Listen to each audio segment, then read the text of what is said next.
السلام عليكم ورحمة الله وبركاته. ازيكم عاملين ايه؟ يا رب تكونوا بخير. النهارده بقى جايه لكم بطريقه عمل العيش المصري، العيش اللي برده، العيش الجميل ده اللي احنا بنتعودنا عليه في بيت اهالينا واحنا صغيرين كده، كنا على طول بناكلوا العيش ده. النهارده هقول لكم ازاي ماما الله يرحمها كانت بتعمله، وهقول لكم طريقته اهو، وازاي يبقى عيش طري كده وحلو، طعمه رهيب جدا.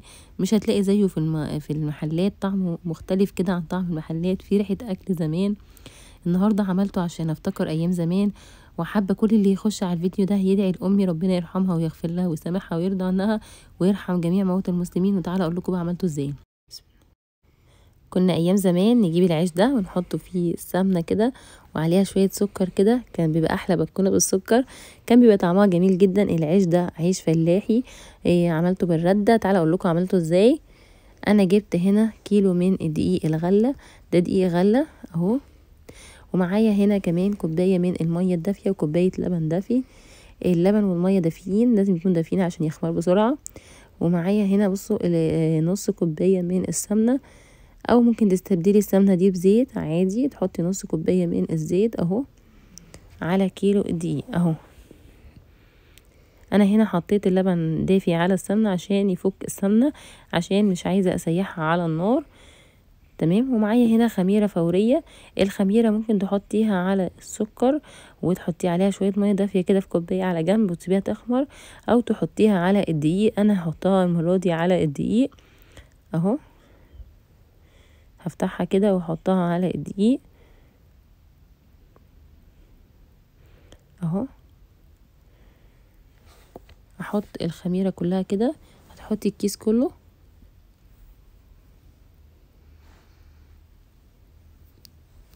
هجيب كمان الملح واحطه عليها،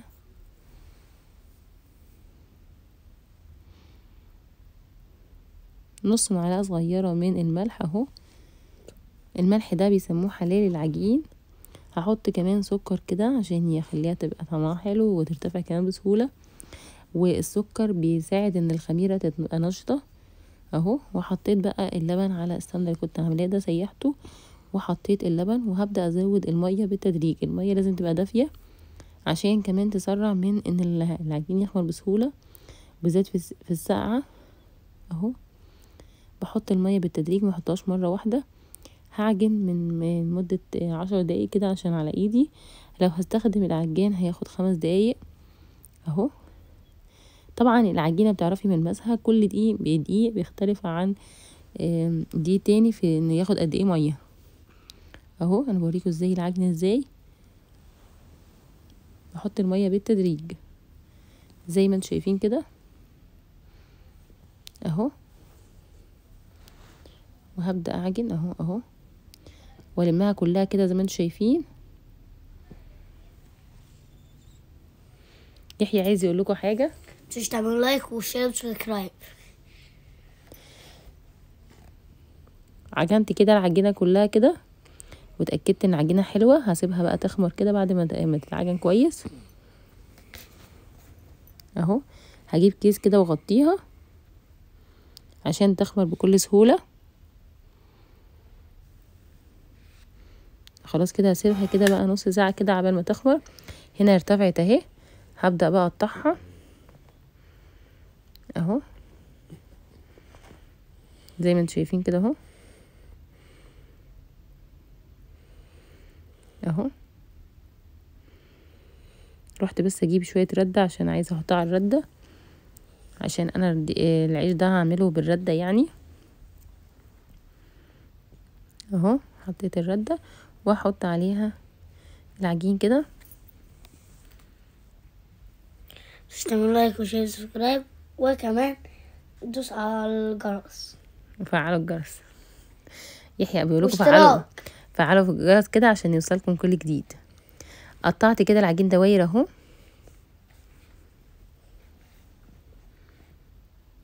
اهو زي ما انتم شايفين كده اهو. طبعا من الحاجات المهمه وانتي بتقطعي ان انتي لازم تغطي العجين كده عشان ما ينشفش منك اهو اهو. بصوا ما شاء الله. هبدا بقى اغطيه كده واروح اجيب بقى الرده اللي ايه، هحطها كده عشان هفرده على رده. وهجيب حطيت هنا اللي بعجن عليه، بفرد عليها العجين اهو، وهبدأ اعمله بايديا كده الاول، وبعد كده هعمله بالنشابة او الفريرة اهو. بتعملي بالراحة بس اهو بالطريقة دي كده. احنا مش عايزينه يبقى سميك قوي ولا رفيع قوي، لو سميك قوي هيبقى تخين قوي منك، ولو رفيع قوي مش هيقب منك، فلازم يبقى سمكه حلو كده متوسط بالطريقة اللي شايفينها دي كده. طبعا بتحطيه كده على قماشة عشان تبقى يدفى يعني ويخمر، لان احنا هنسيبه كمان نص ساعة اهو. بالطريقة دي كده انا بعمله، واروح احطه على القماشة اهو، بعمل بايديا وبعدين بعمل بالفريرة اهو، وافردي على كل النواحي عشان كلها تبقى ناخد نفس الطياب اهو، زي ما انتم شايفين كده اهو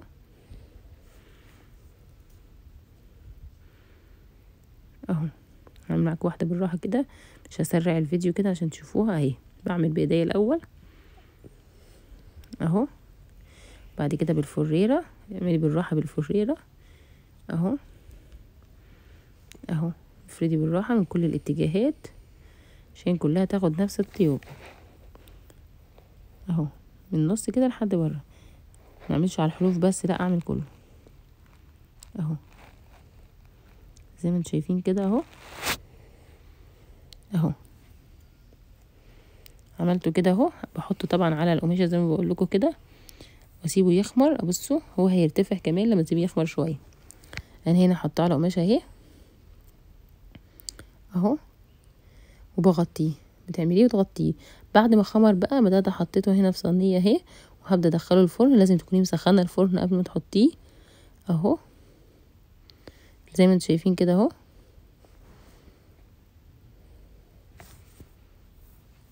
اهو.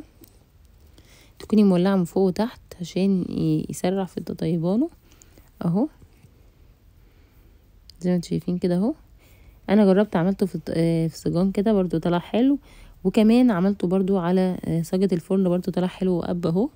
حبيت اوريكم الطريقتين عشان لو حابه تعملي كده او كده، الاتنين حلوين اهو ما شاء الله. كله قب اهو. كنت بطلعه بقى فوق عشان يحمر كده، واللي تحت ايه يعمل اهو. جميل جدا، ما خدش وقت في العمايل. من الاكلات الجميله اللي بحبها جدا جدا جدا، وبتفكرنا باكل زمان. بصوا بعد ما طلع حلو ازاي ما شاء الله، حلو جدا وصحي اهو.